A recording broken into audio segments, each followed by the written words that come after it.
उत्सव और एक दिन का उत्साह। उत्साह तो जिंदगी भर है, जब जीवन है तो जीवन में उत्साह, लेकिन हम कोई मौका ढूंढते हैं उत्सव मनाने का, उत्साह मनाने का। कोई त्योहार आए, कोई दिन आए, कोई जन्मदिन आए, कोई मैरिज एनिवर्सरी आए, कोई कुछ आए, तो मौके ढूंढते हैं उत्सव के लिए, उत्साह के लिए। लेकिन जीवन उत्सव है, जीवन उत्साह है, हमेशा वैसा बना रहना चाहिए। जो तब होगा जब जीवन में वो श्रेष्ठता होगी, जीवन में वो महानता होगी, जीवन में वो सत्यता होगी। जब तक जीवन में वो चीज नहीं है तब हम बाहरी चीजों को ढूंढ रहे हैं। उसके बाद फिर हम शिव के ऊपर बेर चढ़ाते हैं।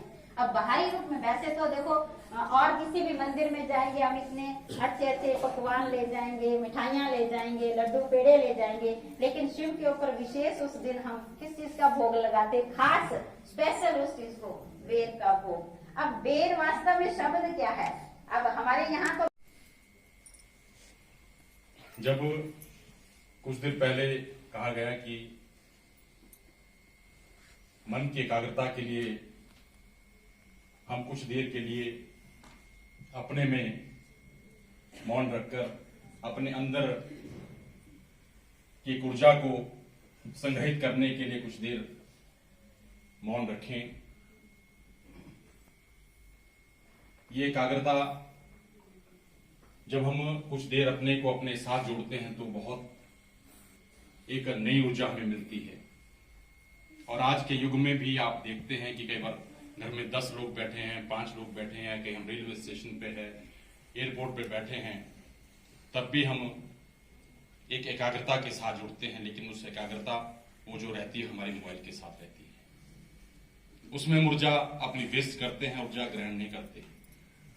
आत्म चेतनता को जागृत करना होगा, अपने गुणों और शक्तियों का चिंतन करना होगा, अंदर ये खटका करना होगा, तभी आत्मा जागृत हो सकती है। बाहरी रूप से हम जितना मर्जी ढोलकी बजा ले, जितना मर्जी हम झांझ बजा ले, जितना मर्जी हम कीर्तन कर ले, लेकिन जब तक अपने गुणों की कीर्ति समझ में नहीं आई, अपने गुणों की जागृति नहीं आई, आत्मा स्वयं में किस रूप वाली है, वो शांत स्वरूप है, शुद्ध स्वरूप है, सुख स्वरूप है, जिसको हम इन स्थूल साधनों में और सुविधा में या भक्ति पूजा पाठ में ढूंढ रहे हैं, वो मेरे अंदर है, मुझे उसको अंदर से जागृत करना है। बाहरी रूप में हम भले ही करें, वो कोई मना नहीं है, लेकिन आंतरिक रूप में आत्मा को जगाओ, आत्मा की चेतनता को जगाओ, आत्मा के गुणों को अपने साथ आत्मसात करो, उनको लेके चलो, तब आत्मिक जागृति है, तब सही मायने में जागरण होगा।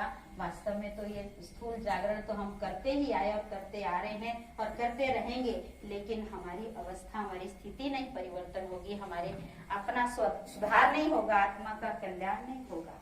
दूसरी तरफ हम सुबह उठते ही हॉर्न लगाते हैं परमात्मा पिता के दर्शन करने के लिए, उनकी पूजा करने के लिए, उनके ऊपर जलपान चढ़ाने के लिए। इस सवेरे उठते ही हम मंदिर में लाइन लगाएंगे, चाहे महादेव का मंदिर है या कहीं भी शिव का मंदिर है, अब उसमें भी हम जब रस्में निभाते हैं। आज ब्रह्मा कुमारी सेंटर सुंदरनगर में शिवरात्रि का महापर्व बड़ी धूमधाम से मनाया जा रहा है। आज इस विशेष दिन में ब्रह्मा कुमारीज की भारत सहित जितने भी अन्य देशों में इसकी शाखाएं हैं, इस महापर्व को बड़े धूमधाम से मनाया जाता है। आज विशेष सुंदरनगर में यह पर्व बहुत ही धूमधाम से मनाया जा रहा है। इस विशेष पर्व के दिन नगर परिषद अध्यक्ष जितेंद्र शर्मा जी मुख्य अतिथि के रूप में शिरकत की। उनके साथ नगर परिषद उपाध्यक्ष रक्षा धीमान तथा अन्य पार्षदगण उपस्थित रहे। इस विशेष दिन में संस्थान की प्रभारी आदरणीय शिखा बहन जी ने शिवरात्रि का रहस्य समझाते हुए कहा कि कैसे इस भोलेनाथ शिव ने अपने बच्चों पर कृपा करके उनके मन इच्छित फल को पूर्ण करने के लिए अपना सर्वस्व लुटा दिया, तो हमें भी आज इस विशेष दिन में अपनी बुराइयों को त्यागने का व्रत लेना है और उस ईश्वरीय पिता द्वारा सुझाए हुए श्रीमत प्रमाण अपने कर्म करके अपने देश और समाज और विश्व के लिए सहयोग देना है। इस विशेष दिन पर आदरणीय मुख्य अतिथि जितेंद्र शर्मा जी ने अपने विचार व्यक्त करते हुए कहा कि राजयोग मेडिटेशन विधि हर परिवार में अगर व्यक्ति अपनाएगा तो उससे हमारा जीवन सुख शांति पूर्वक बीतेगा और हमारी एकाग्रता बढ़ेगी, जिससे हमारे परिवार में बहुत सुख शांति रहेगी। यही हम आप सभी के लिए भोलेनाथ का इस विशेष दिन हमारे पर कृपा रहेगी। इस विशेष पर्व के दिन बहुत से प्रोग्राम आयोजित किए गए, जिसमें डिफरेंट तरह के नृत्य नाटक रखे गए थे, जिससे सभी को यही संदेश दिया गया कि कैसे आज आदमी अपनी विभिन्न इंद्रियों के वश होकर के विकर्म कर रहा है और कैसे हम आत्मा अपनी कर्मेंद्रियों का राजा बन करके कैसे अपने पर शासन करके अपने कर्मों को श्रेष्ठ कर सकती है। ये इन विभिन्न कार्यक्रम जो कल्चरल एक्टिविटी आयोजित की, इससे सभी के लिए संदेश दिया गया।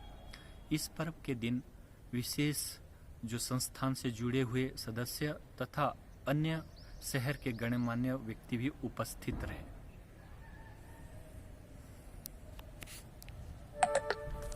कि गीता ज्ञानदाता पतित पावन निराकार शिव परमात्मा के दिए हुए सच्चे ज्ञान तथा सहज राजयोग के